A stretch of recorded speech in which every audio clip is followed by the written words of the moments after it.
And on the 8th day, God looked down on his planned paradise and said, I need a caretaker.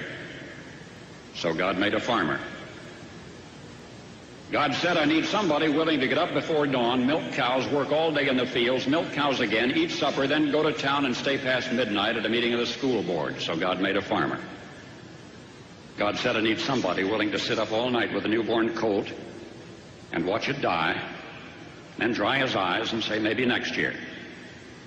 I need somebody who can shape an axe handle from a persimmon sprout, shoe a horse with a hunk of car tire, who can make harness out of hay, wire, feed sacks, and shoe scraps, who planting time and harvest season will finish his 40-hour week by Tuesday noon, and then painin' from tractor back put in another 72 hours. So God made a farmer.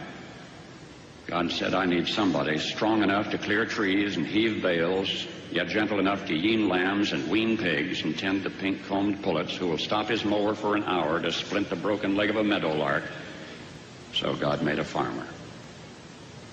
It had to be somebody who'd plow deep and straight and not cut corners, somebody to seed, weed, feed, breed, and rake and disc and plow and plant and tie the fleece and strain the milk, somebody who'd bale a family together with the soft, strong bonds of sharing, who would laugh and then sigh and then reply with smiling eyes when his son says that he wants to spend his life doing what Dad does.